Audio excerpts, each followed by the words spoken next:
Hello guys, you are very warm welcome to our channel love story teller. और guys, मैं आपको बताना चाहती हूँ, मैंने सुबह आर नोना बेबी का सेकंड पार्ट शेयर कर दिया है और द ब्राइड ऑफ कुसु ट्विन जेट का मैंने 2 पार्ट शेयर किए हैं, पार्ट 7 और पार्ट 8।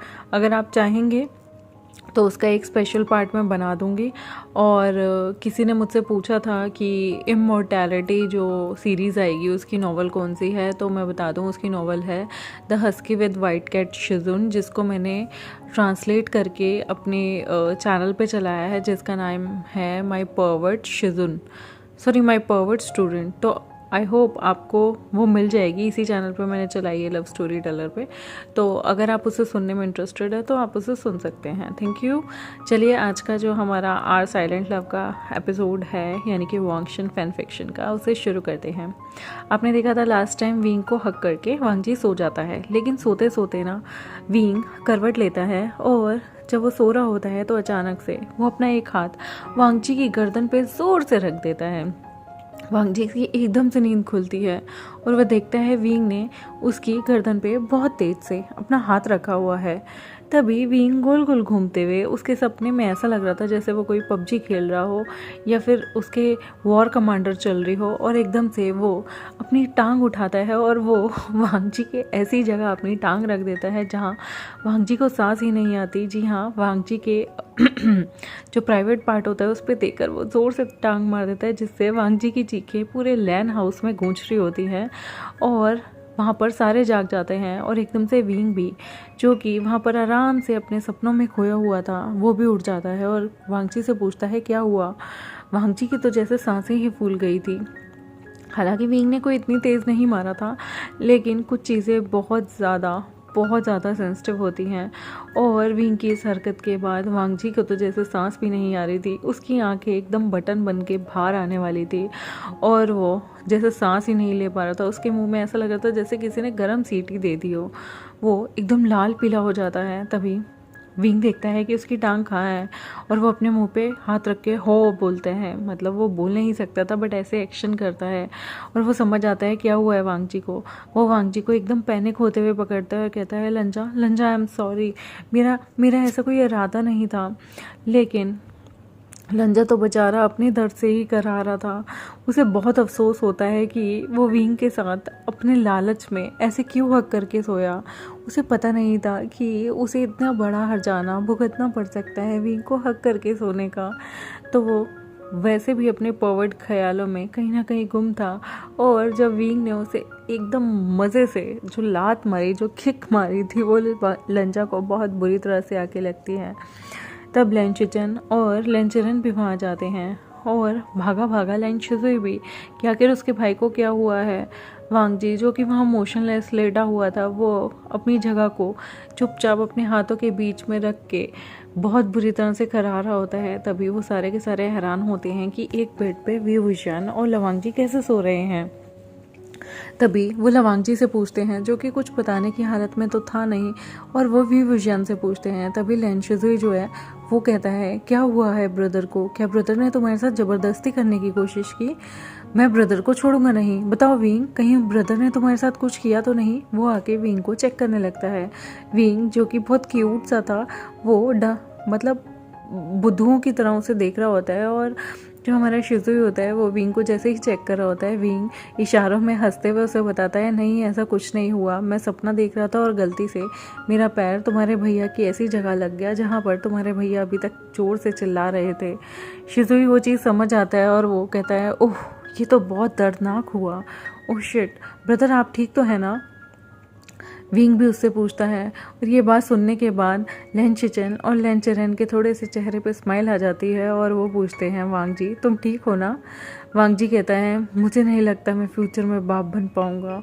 और ये बोल के वो फिर से लेट जाता है अपनी गर्दन नीचे करके। तभी जो अंकल चरण होते हैं वो कहते हैं वांगजी तुम दिन ब दिन और शेमलेस होते जा रहे हो, क्या करूँ मैं इस लड़के का? और इतनी कोई बड़ी बात नहीं है, चलो लेंशुजुई तुम भी कमरे में जाकर सो जाओ।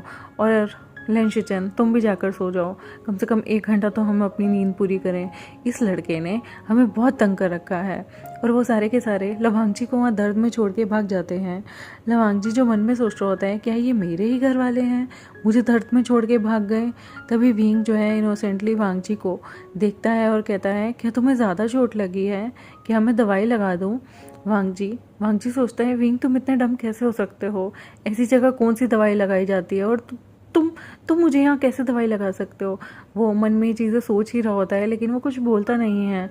और वो विंग को कहता है हो गया तुम्हारा, चुपचाप उधर मुँह करके सो जाओ, मैं अपने आप अपने पेन से डील कर लूँगा। विंग कहता है क्या तुम्हें कुछ खाना है, दवाई खानी है, इशारों में विंग उससे पूछता है। लवांगजी कहता है तुम सो रहे हो या नहीं। वो आराम से विंग को बेड पे पुश करता है, वो ध्यान से करता है ताकि विंग का जो सिर है वो हेडबोर्ड के साथ ना लगे, और कहता है मुंह पे उंगली रखो। विंग जो कि बेचारा जानता था वांगजी को कितना दर्द हो रहा है, वो चुपचाप अपने होठों पे उंगली रख लेता है। और वांगजी कहता है चुपचाप सो जाओ, वरना जितना दर्द तुमने मुझे दिया है मैं भी तुम्हें दे दूंगा। विंग ये सुनते ही फटाफट अपने पैरों के बीच में अपने हाथों से चीज़ों को छुपा लेता है और कहता है ठीक है, सो रहा हूँ, मुझे कुछ मत करना, प्लीज़ प्लीज़ प्लीज़। और वो इशारों में चीज़ें बोलता है और दूसरी साइड मुँह करके फटाफट सो जाता है। वो वांगजी की तरफ मुँह ही नहीं करता कि कहीं वांगजी उसे हर्ट ना कर दे। वांगजी भी बैक से विंग को ज़ोर से हक कर लेता है और कहता है उसकी नेक पे किस करता हुआ, वैसे मुझे इतनी तेज़ भी नहीं लगी थी, मैं तो बस देखना चाहता था कि तुम और अंकल और बाकी सब कैसे पैम्पर करते हैं। आखिर उन सबको अब पता चल गया है कि तुम और मैं एक साथ सोते हैं, अब मुझे कोई टेंशन नहीं। विंग जो है मन में सोचता है ये इंसान कितना पर्वर्ट है, इसे शर्म भी नहीं आती, और अगर ऐसा किया भी है तो इसे ऐसे मुझे बताने की अब क्या ज़रूरत थी, ये अपने मन में भी तो रख सकता था। विंग अपना मुंह पीछे की तरफ करता है और वांगजी को घूर के देख रहा होता है, और वांगजी जो उसकी तरफ एकदम बुद्धुओं की तरह स्माइल कर रहा होता है। विंग इशारों में उससे पूछता है मतलब तुम्हें नहीं लगी। वांगजी कहता है लगी है, लेकिन मुझे बदला लेना है, क्या मैं भी तुम्हें ऐसी जगह मार दूँ। विंग फटाफट से आगे की तरफ मुकर लेता है और वांगजी की तरफ देखता ही नहीं, और वो भी अपनी उस जगह को छुपा लेता है कहीं सच में वांगजी उसे हर्ट ना कर दे। और वांगजी हंस रहा होता है। वांगजी बैंक से विंग को नेक पे किस करता है और कहता है तुम कितने क्यूट हो, लेकिन मुझे दर्द हो रहा है, अब जो मेरा फ़ौरन जाना था वो मैं कैंसिल कर रहा हूँ, मुझे कुछ दिन यहीं रहना पड़ेगा। डॉक्टर ने कहा है ना लगभग मुझे 15 दिन यहाँ पर केयरिंग की ज़रूरत है, तो मैं सोच रहा हूँ 15 दिन बाद जब मुझे बाहर जाना होगा तो मैं तुम्हें भी अपने साथ ले जाऊँगा। विंग एक्साइटमेंट में उसे देखता है और पूछता है सच में। वांगजी कहता है कोई बड़ी बात नहीं है, मैं तुम्हारा तत्काल में यानी कि इमरजेंसी में फटाफट से पासपोर्ट बनवा दूंगा, फिर हम दोनों बाहर चलेंगे। विंग बहुत बड़ी स्माइल लेता है क्योंकि अभी तक विंग कहीं घूमने नहीं गया था। उसकी शिजे और जंगचा अक्सर जाया करते थे, लेकिन उसे कोई भी साथ नहीं ले जाता था क्योंकि वो बोल नहीं सकता था और उन्हें लगता था कहीं विंग उस पर बोझ ना बन जाए या विंग के साथ कुछ बुरा ना हो जाए। तो विंग बहुत प्यारी सी स्माइल लेता है। वांगजी कहता है मुझे इस तरह स्माइल मत दो, तुम्हें पता नहीं है मेरे अंदर का डेविल जाग जाएगा। ये देखते ही विंग अपनी स्माइल को एकदम हटा लेता है और कहता है ओके मैं सो रहा हूँ। और विंग ये बोल के फटाफट से अपने मुंह पे कंबल ओढ़ लेता है और सो जाता है। वांगजी जो उसकी हरकतों को देख रहा था जो बहुत क्यूट लग रही थी, वो स्माइल करता है। वो भी थोड़ी देर रेस्ट करते हैं और उसके बाद 1 घंटे बाद सारे घर वाले उठ जाते हैं और नहा धोकर फ्रेश होकर वो सारे के सारे ब्रेकफास्ट करते हैं। वांगजी विंग से कहता है कि मैं नहीं चाहता कि आज तुम अपने ऑफिस जाओ, मैं नहीं चाहता कोई भी एक्सीडेंट रिपीट हो, तो मैं चाहता हूँ तुम कुछ दिन मेरे घर से ही कामों को ऑपरेट करो, ये ज़्यादा सही रहेगा। और मुझे बाहर कुछ चीज़ें सेफ़ नहीं लग रही, इसलिए मैं चाहता हूँ कि जब मैं देश से बाहर जाऊँगा तो तुम भी मेरे साथ जाओ। विंग प्यार से नोट कर देता है क्योंकि उसे क्या लेना देना इन सब कामों से, उसे तो अपनी सेफ्टी से मतलब है और लंजा के साथ उसे सबसे ज़्यादा सेफ फील होता है। तो वो लंजा को आराम से बड़े प्यार से हामी भर देता है क्योंकि लंजा से सेफ तो कोई जगह ही नहीं थी और लंजा से ज़्यादा सिक्योरली उसे कोई रख ही नहीं सकता था। तो ऑब्वियसली लंजा उसके लिए परफेक्ट था। विंग लंजा को देख रहा होता है खाना खाते हुए। लंजा कहता है तुम अपना वर्क यहीं से कर लो, वैसे अभी फ़िलहाल तुम्हारे पास ज़्यादा वर्क तो नहीं है ना।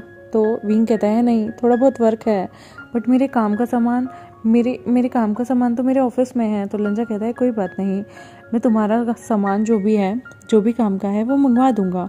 विंग कहता है ओके। लंजा कहता है क्या तुम यहाँ कंफर्टेबल हो, तुम्हें कोई प्रॉब्लम तो नहीं। विंग कहता है नहीं, बस मुझे अंकल और शिजे को इन्फॉर्म करना होगा।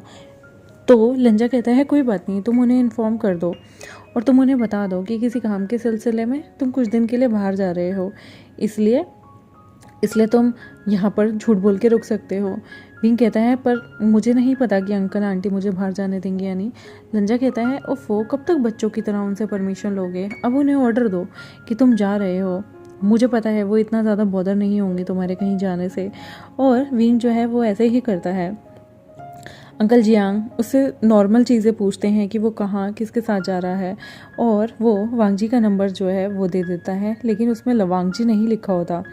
और वो अपने अंकल को बता देता है कि मैं एक दो दोस्तों के साथ जा रहा हूँ काम के सिलसिले में, और उसके अंकल कुछ नहीं बोलते। हालांकि वो कहीं जा नहीं रहे थे, वो विंग जो था वो वांगजी के घर ही रुका था, क्योंकि उन पे जो हमला हुआ था उसके चलते वांगजी रिस्क नहीं लेना चाहता था विंग की सेहत को लेके या विंग पे कोई अटैक हो, क्योंकि अब विंग सिर्फ उसकी जिम्मेदारी नहीं उसका प्यार भी था। इसलिए वांगजी जो है वो विंग के लिए बहुत ज़्यादा पॉजिटिव, बहुत ज़्यादा केयरिंग और बहुत ज़्यादा ऑब्सेसिव था। यहाँ पर वांगजी को बहुत ही मज़ा आ रहा था, अपने घर में उसे सारे के सारे पैम्पर कर रहे थे। विंग का आना जाना, विंग का उसके पास होना ही उसके लिए सबसे बड़ी ब्लेसिंग होती थी। और विंग भी वहाँ पर शिचन, शिजुई और अंकल चिरन के बीच में बैठा हुआ काफ़ी खुश था। उसे शिचन भी काफ़ी अच्छे लगते थे, क्योंकि शिचन ना अक्सर बहुत अच्छे समझदारों वाली बात किया करते थे। और लेन शिजुई जो कि उसका बेस्ट फ्रेंड था, आजकल वो नोटिस कर रहा था कि लेन शिजुई उससे थोड़ा उखड़ा उखड़ा रहता है।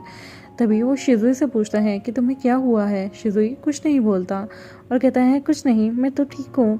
लेकिन विंग को कुछ अच्छा नहीं लग रहा था। विंग बार बार उससे पूछता है क्या तुम सच में ठीक हो, तुम आजकल मुझसे बात भी नहीं करते।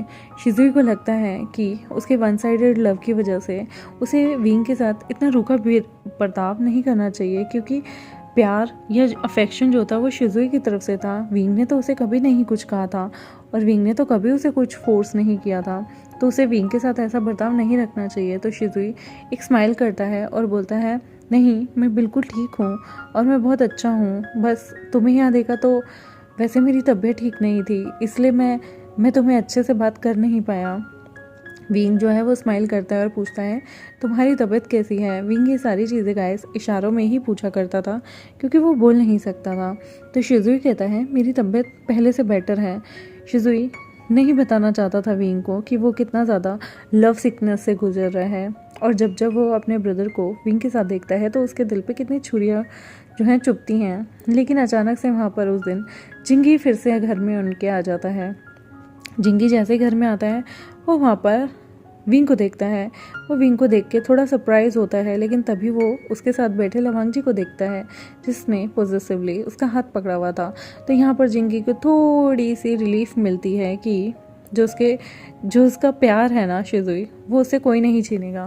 और वो कहता है अरे विंग तुम यहाँ कैसे। विंग बताता है कि वो लंजा के साथ था, वो लंजा के साथ काम करता है और लंजा ही उसे यहाँ लेके आया है और वो कुछ दिन यहाँ रुकेगा। ये देख के जिंगी को बड़ी जेलसी फील होती है कि शिजुई के पास विंग को रुकने का मौका मिल रहा है, लेकिन वो कुछ नहीं बोल पाता, क्योंकि अंकल सामने अंकल चिरन, ब्रदर शिचन और वांगजी थे। तो वो कुछ तो नहीं बोल सकता था, क्योंकि ना ही वो घर उनका था और ना ही वो लोग ऐसी कोई हरकतें कर सकते थे। तो वो लोग ना बड़े प्यार से जिंगी को खाने की टेबल पे बैठाते हैं। जिंगी भी उन सब के साथ खाना खाता है और पूछता है शिजुई क्या मैं तुम्हारी कंपनी देने के लिए तुम्हारे घर रुक सकता हूँ। एक्चुअली मेरे जो पेरेंट्स हैं ना वो कहीं बाहर जा रहे हैं मेरे अंकल के साथ, तो मैं चाहता था कि मैं भी तुम्हारे घर में रुक जाऊँ, और अगर यहाँ विंग भी रुका हुआ है तो काफ़ी मज़ा आएगा, हम सारे काफ़ी अच्छे से टाइम स्पेंड करेंगे। ये बात सुन के लेन शिचन और लेन चिरन उसे बिल्कुल घर में रहने के लिए इन्विटेशन दे देते हैं। शिजुई जो कि थोड़ा सा अनॉयड था, लेकिन वो भी ये देखता है कि कब तक वो विंग को अपने ब्रदर के साथ देख देख के चिढ़ता रहेगा, तो वो सोचता है कि ठीक है मैं इसे अप्रूवल दे देता हूँ। और वो भी जिंगी को कहता है ठीक है तुम अगर रहना चाहते हो तो रह सकते हो। जिंगी खुशी के मारे शिजुई को गले लगा लेता है, और जैसे ही जिंगी खुशी के मारे शिजुई को गले लगाता है, उन दोनों के इतने क्लोज अफेक्शन को देख के विंग को याद आता है कि वांगजी ने जब वो मोमोज फेस्टिवल के लिए जा रहे थे तो बताया था कि जो हमारा लैन शिजुई है वो किसी से प्यार करता है और वो अपने बॉयफ्रेंड के लिए बुके लेके आया था। तो यहाँ पर विंग को पता चलता है कि शायद जिंगी वो पर्सन है जिसे शिजुई पसंद करता है और सबके सामने एडमिट नहीं कर रहा। उसे वो बहुत क्यूट लगते हैं, तो वो जिंगी को इशारों में कहता है तुम दोनों एक साथ बहुत क्यूट लगते हो। ये देखने के बाद जिंगी बहुत तगड़े तरीके से ब्लश करता है और वो मन में सोचता है इस इडियट शिजुई को कभी नहीं समझ में आया कि मैं इसे पसंद करता हूँ, और यहाँ विंग को कैसे पता चला मैं पसंद करता हूँ। खैर जो भी हो, मेरे लिए तो बहुत अच्छी बात है, बिकॉज़ मैं तो इसे सच में बहुत पसंद करता हूँ। और अगर विंग ने अप्रूवल दे दिया इसका मतलब बहुत जल्दी ब्रदर वांगची और ब्रदर शिचन भी अप्रूवल दे देंगे। वो बड़े प्यार से शिजुई को देख रहा होता है। शिजुई जिंगी से कहता है मुझे कुछ काम है, क्या तुम मेरे कमरे में चल के मेरी मदद करोगे। विंग ये बात सुन के उसके कान लाल हो जाते हैं और वो ब्लश करता है। वो मन में सोचता है शायद ये लोग कमरे में रोमांस करेंगे, लेकिन उसे कुछ नहीं पता था कि जो शिजुई है वो तो बेचारा मन ही मन मातम बना रहा है उसके और वांगची के साथ होने का। और जिंगी यहाँ पर उसके जले पे नमक छिड़कने के लिए बिल्कुल हाजिर था, क्योंकि विंग जो था वो वांगची के साथ था और जिंगी को पूरा का पूरा मौका मिल रहा था शिजुई को सिड्यूस करने का और शिजुई को अपनी साइड लाने का। और देखते हैं आगे आने वाले टाइम में क्या होगा, कैसे लैन शिजुई को लैन जिंगी अपने प्यार का एहसास दिला पाएगा या नहीं दिला पाएगा। और जब विंग के सामने आएगा कि जंगचा उसका बड़ा भाई, यहाँ पर जंगचा का उसका बड़ा भाई है, वो हमारे लैन शिचन को डेट कर रहा है। और जब जंगचा के सामने आएगा कि विंग जो है वो और कोई नहीं बल्कि उसके ही बॉयफ्रेंड के छोटे भाई लवांगची के साथ डेट कर रहा है, तो बड़ा मज़ा आएगा देखने में कि आगे क्या होगा क्या नहीं। तब तक के लिए मेरे चैनल के साथ जुड़े रहें और मेरे चैनल को सब्सक्राइब कर दें, वीडियोस को लाइक कर दें। आई नो वीडियो थोड़ी छोटी है गाइस, लेकिन मैं ऑलरेडी इतनी सारी अपडेट कर चुकी हूँ कि बोल बोल के मेरा मुँह दुख गया है। अब मैं इससे ज़्यादा बोल नहीं सकती थी और लंबी वीडियो नहीं बना सकती। I am very very very sorry, extremely sorry. और मैं कोशिश करूँगी नेक्स्ट वीडियो जो है वो लंबी हो। Thank you very much, bye bye. और जिन लोगों को लगता है मैंने बिंगेचू और मोरन जो है रनवन शेयर नहीं की है, तो गाइस मैं उसे जल्दी शेयर करूँगी, बिकॉज़ मैं ऑलरेडी 4 अपडेट आज कर चुकी हूँ और मेरे अंदर बिल्कुल हिम्मत नहीं है कि मैं एक और अपडेट करूँ। तो मेरे साथ जुड़े रहें। Thank you, bye.